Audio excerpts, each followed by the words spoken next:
So this is actually a pretty quiet group for the first night of class, and I think it's maybe because we haven't had one dog start the group off and do a bunch of barking, but we'll see. So if that starts, we'll work on that. But so we're going to work on those behaviors that we talked about last week, nipping, jumping. We're just talking about how we're going to, where'd my other gal go? There we go. We're just talking about how we're going to just get started on the stuff we talked about last week, nipping, jumping, and barking. And it's funny because sometimes we really just don't get a lot of barking, which seems weird. I've had people where we went over and knocked on the door to try to trigger some barking. I have an app on my phone that will do door knocking and stuff like that, so we'll see if we can get that. If not, we'll work on it some other night.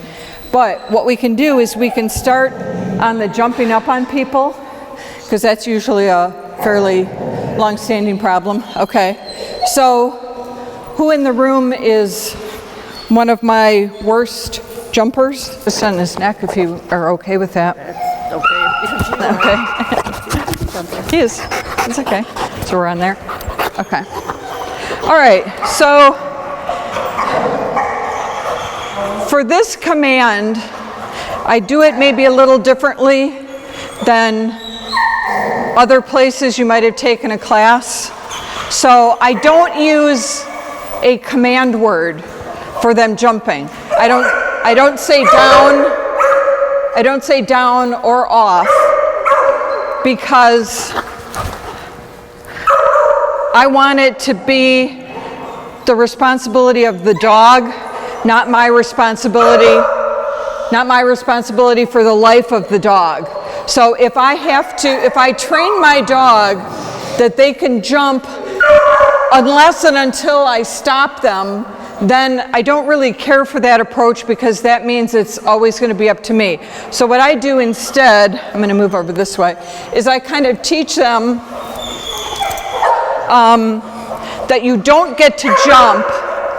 You're always going to get a correction for jumping unless I've asked you to jump up on me, because I sometimes like having a dog jump on me. So, hey buddy, hey Bane. Hey, what's up? This is my telephone cord that I'm connecting to the dog. So what I did instead was I did a snappy, very bossy, a strong direction to him, and he processed it in exactly the way that I wanted to, which is for me saying, no, stop doing that. That's it. It's a boundary. I don't want you to cross. I'm not mad about it. I'm just strong and firm about it. And that's why he's like, yes ma'am, apologize, legally apologize. He's in the house, but he's not. We're going to talk about that. So my jumper, he's a jumper, he's a jumper. So this is a nice difference because we have a puppy behind me.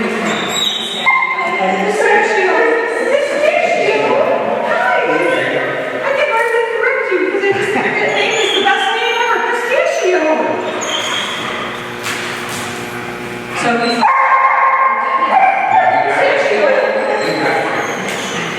he's like, you're not fun. So already in that last month, he decided not to make contact with me. So sometimes they're so smart. Hey, buddy. He's already thinking, there's something about the paws. She doesn't want the paws touching her leg. And so he's like, I'll jump up in the air. Now maybe you don't like him air jumping in front of you, because sometimes, hey buddy, you just miss you. Hey buddy.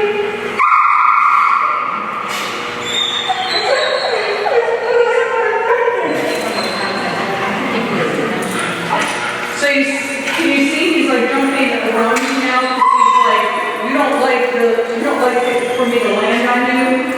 So you can decide if you still don't like that jumping around, because that could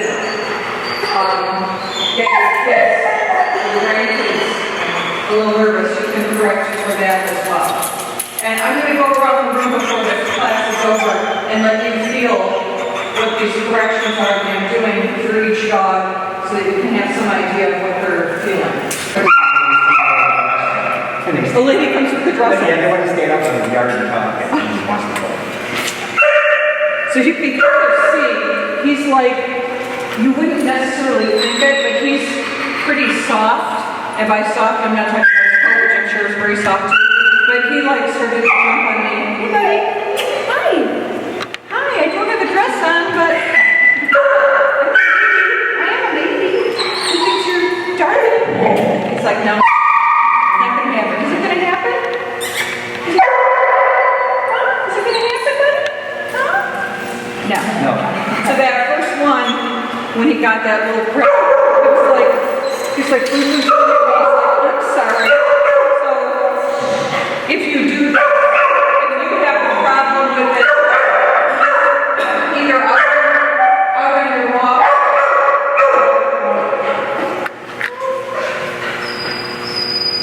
if you have this problem out on your walk,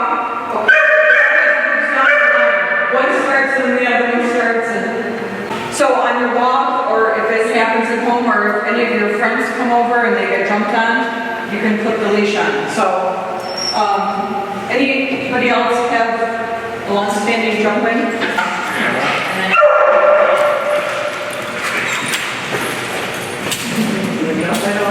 Here we go.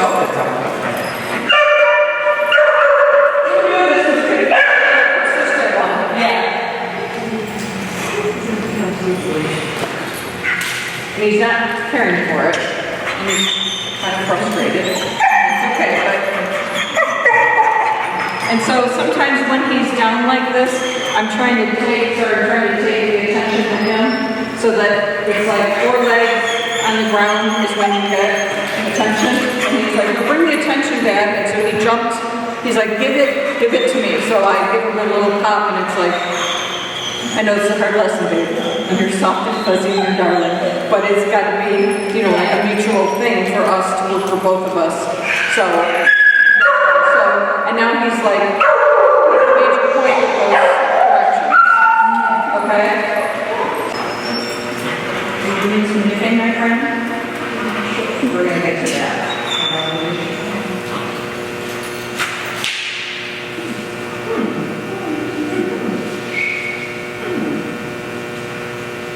Here's my apology. This is sorry. Any nippings? I sure do. I have a spare set inside me with many nippings. So the nipping, like the jumping, it's just a behavior that they do. It's very natural to them from being in the litter, because that's how all the puppies in a litter figure out what the pecking order is. Who's the highest in the pecking order and who's the lowest. And so the nipping to them is the pecking order. They're like, you shall put up with me, you'll push me down, and so I don't give it to you, and so it's that. So I just wanted to give you that to know. So here's the principle on the jumping. So like I said, I like having a dog that won't jump on me or my friends or my company. And I call this one of my red light, green light. So if you had an intersection around here that was always flashing red light, and you drove it every single day, and you drive up, and you know it's always going to be flashing red, you kind of drive up, and you're not, you know, putting it pedal to the metal and then driving up and stopping at the last minute, because you know it's the same thing every day, no matter the time of day or whatever. So you kind of pull up to it on the slower side, knowing that you're going to have to stop. So I like the dogs to understand if they're going to consistently get a correction from helping themselves to jump in, that it kind of slows them down. Because over the years when I used to teach classes, and we would teach it in a more traditional way, where we use down, off, or something like that, what I would notice is, like, especially if your dog is out in your yard, and you call them, and hey, Sparky, come on. The dog is like, here I come. And they're just coming, and you just know from looking at them that they're about to take you down. And you can yell down, no, off, stop, no, stop, and they're like, can't help it, I'm going forward because I'm so full of excitement, because the command word enough is enough to stop them. There needs to be some kind of consequence. So I started thinking, how can we kind of slow their acceleration towards us? And so I started omitting the command word and just correcting them for jumping. And I saw, as you kind of saw here today, it's pretty amazing how fast they can make that connection.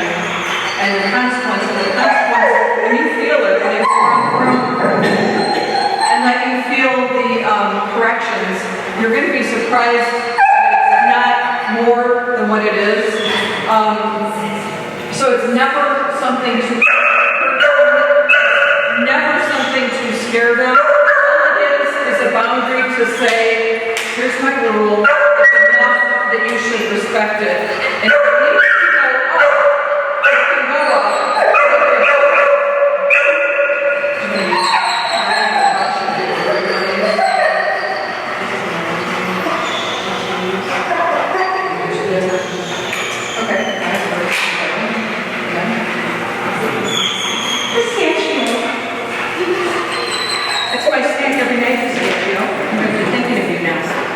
So we're going to say we get more barking. So I teach them, do not jump uninvited. Uninvited jumping is pretty much always going to give you a correction. Now, if I like the jumping, I have a way to look at that too. So if I want to teach them that it's okay to jump on family members or whomever, any company that comes over, I tell people to do a couple things. Do a hand signal, up, and a verbal command. So they get two things, up and here. And then most of the time when they've been getting corrected for jumping is because we're upright, because company came in one door or another door or something. So we're all upright. So if I'm now shifting gears pretty rapidly in my dog, and I'm going from jump on me to jump on me, and the dog's like, hey, your mind will I'm going to set the stage to be very different. So what I'm going to do is I would sit in a chair like this. Now my whole posture is different. I have the dog come up to me, and do that kind of thing. And then at first the dog's going to be like, no, because you know you need to point before. And it's like, and they even put one paw, I praise them for that.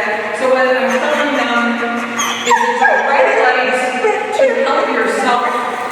Just like a toddler with a fabulously decorated birthday cake, you don't want them reaching their hand in and going, there, it's cake in my face. But it's okay for them to eat it once you cut a slice and set it down and try it. So what we're saying is don't settle to jumping, but when you've been invited or instructed, then it's okay, you'll never get a correction as long as you've been instructed.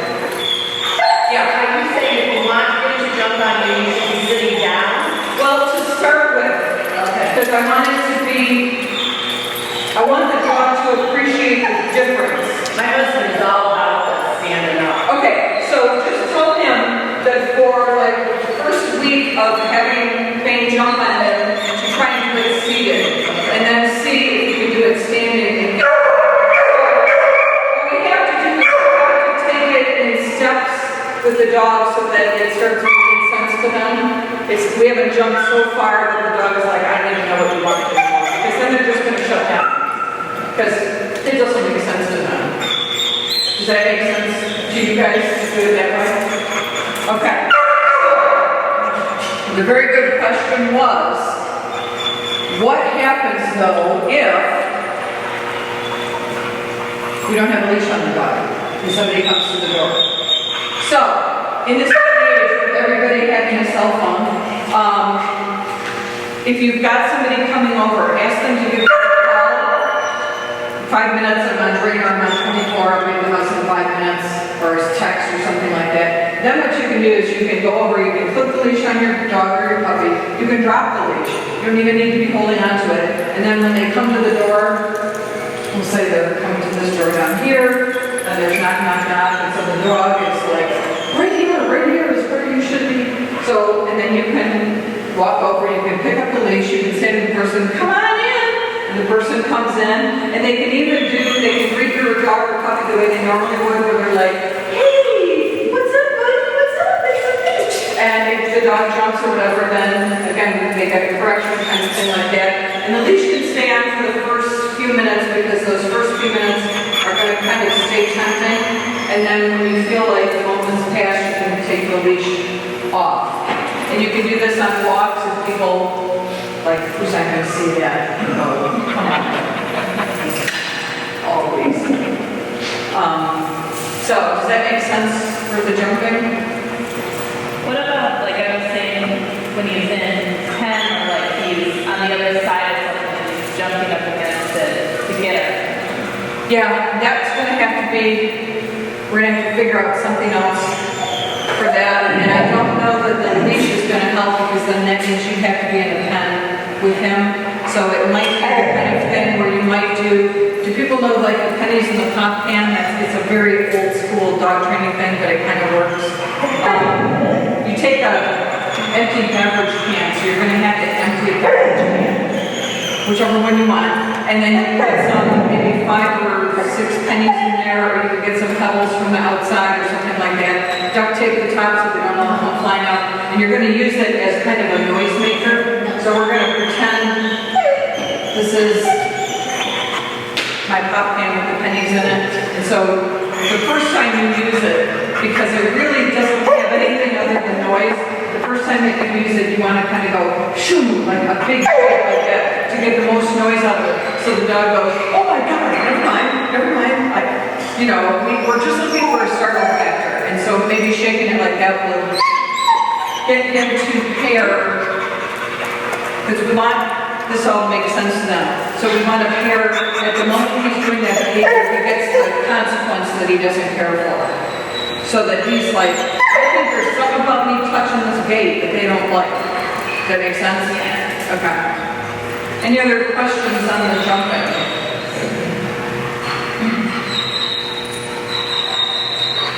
Okay. So then we kind of started moving to nipping with pistachio. And I'm guessing pistachios is probably our only nipper. And for this one, we kind of do need to have,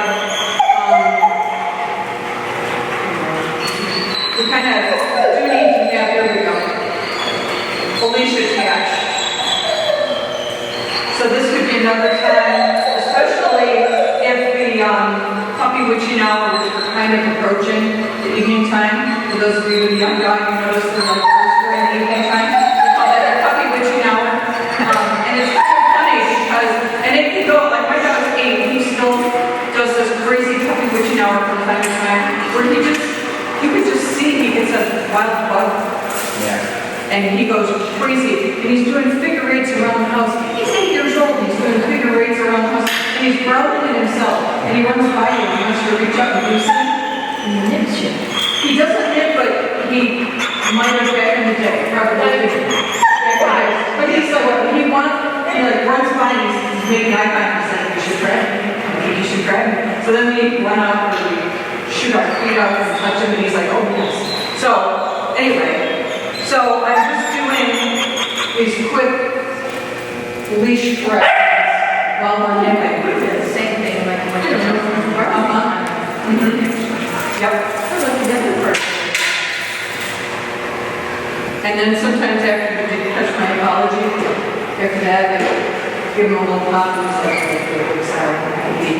And again, they're real proud about showing that they can be kind of appropriate. And I love that because it's kind of them saying, you see how he's like grabbing my arm and then he's ripping his mouth, he's like, whatever we do, he's sliding in the direction. And so he's starting to get, and the mother dog does this when she grabs them and disciplines them, when she grabs them on the neck and stuff like that. She disciplines them too. We're not going to fight them on the neck. We're grab them with our mouth on the neck, but we're going to use the leash to deliver our message of what's okay and what's not okay. So, and there is, we have some of these in, so years and years ago, there was a great training tip, or training piece of equipment, that was like the loop at the end of your leash attached to this buckle. So it was basically kind of like that, but it was a bigger loop. They called it a tab. And I don't know why they don't make them anymore, but they don't make them anymore anywhere. So I kind of provided the cheapest dog leashes I can buy. I tie them in a knot, I cut them, and I help them so they don't fray. So what this can be used for is clipping on your dog's leash as they start getting into the puppy witching hour. And all it is it's a short little leash you grab onto. And the reason I have the knot in it is so your hand doesn't just fly right off and kind of stops it at the end. So you can do just one little expression and then it's thrown away. And you don't have to have the 5 or 6 foot leash wrapping around furniture, getting stepped on, getting chewed up or something like that. So it's literally, if you can find a super cheap leash. I have a number of these for sale. One of the things that you can do that I think is really quite important is to set these situations up when they are likely to happen. So if you have particularly a particular family member or somebody that comes over to get leash a lot, make sure the next time that person comes over that you have the leash on and a collar on of some kind, and that you're ready to correct for that, or that you're ready to correct for that. And if, so let's say you've got the grandkids coming up, or anybody that has kids or young grandkids or somebody, and let's say that person is young enough or has another circumstance that they can't really do the corrections on their own behavior. You can do the corrections on behalf of the other person just by holding the leash. So you can let the kids sit down on the ground. That's why I sat down on the ground, because when I'm at their level, they're like, okay. So they won't do that. Okay. So if you can get one of them to try that, and you could say, this time, Travis got it. We're going to do it so that we're teaching him right now not to bite you. That's what our project is going to be. And so as soon as he goes for that, you can either have them give you a keyword like now, Grandma, and then you give him a correction, or you're just watching him, and you decide how much you're going to let him take it before it goes too far. And with young children, it's like, I'm not going to let you take it very far at all. So that will help. So, any questions on the nipping? You do that same thing for the jumping? You love the grandkids, so I have a lot of love. Absolutely. Have those grandkids come in and you hold the leash. And that's another thing that's nice about not doing the verbal command is he doesn't have to hear them say it. All he knows is it's the same thing. And that's what we're trying to teach them. We want to teach them, it happened with me, and when I used to do the classes with my daughter, not jump on me, and then I would have had my daughter go in, and she would have gone in, and he would have said, sweet, fresh blood, and so he would have jumped on her, and she would have corrected him, and then he's like, oh, what did I say? It's almost like you're trying to say, I don't get to jump on anyone, and that's kind of what we wanted to do. So that's why you want to make sure you're prepared with your equipment that you need, and the plan that you have in place. And that's what's going to change so much of the behavior they require that is frustrating to you, is because they've had the plan, they've had the equipment, and we didn't know. And we're like, well, I don't even have the plan right here. And now it's like, guess what? The level playing field is working out in lots of different ways. So you're going to be much more prepared, and you're going to start seeing bigger behavior changes in the dog. Okay, so if you find, like, let's say anytime you're correcting pistachio for the nipping, and you find that it actually can make things worse, because has anybody tried that with their puppy, where they tried to stop them from nipping and it gets worse? Yeah. Okay. Who else was that? Was that you guys here? Was you, yeah? Okay. And you, yeah? Okay. So if that's happening, what that means is you are almost just exactly right at the right amount of correction.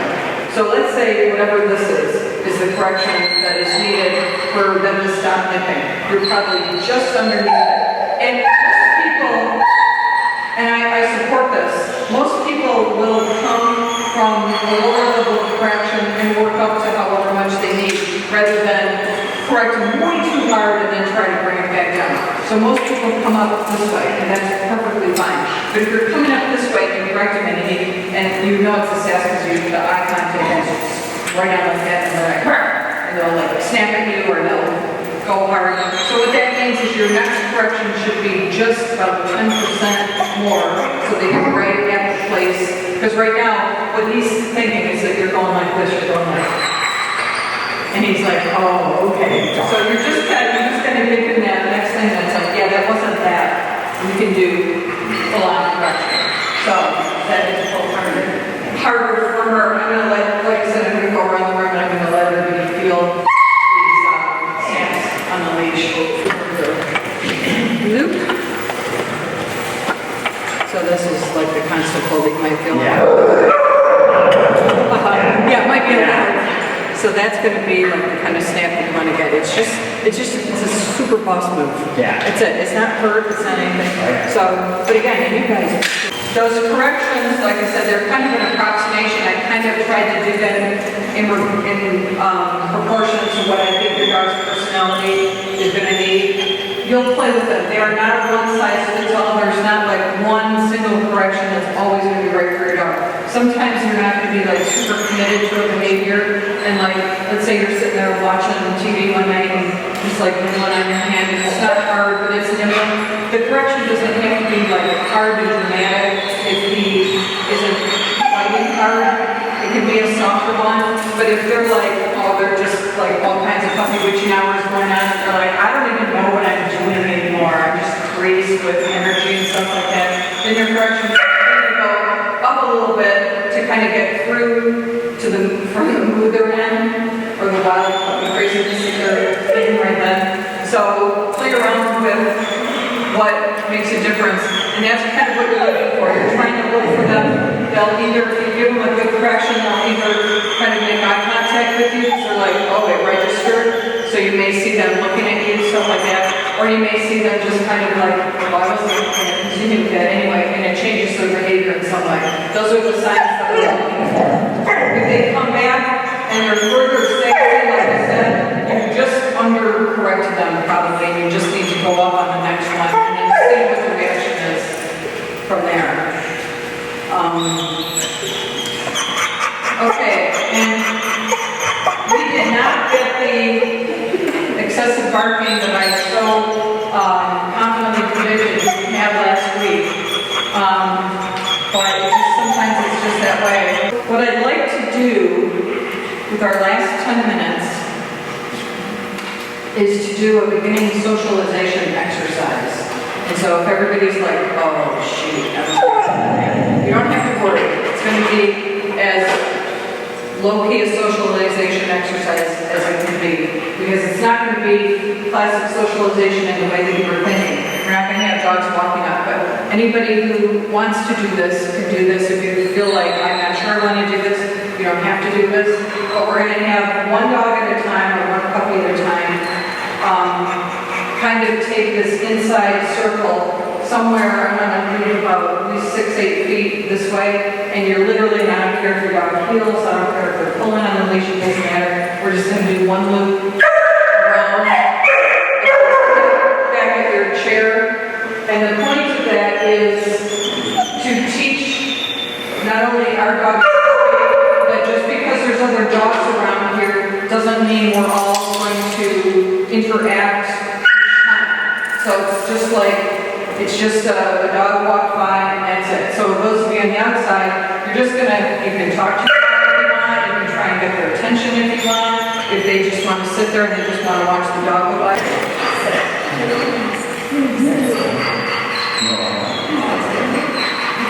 So this is kind of about them getting to know the dogs by, and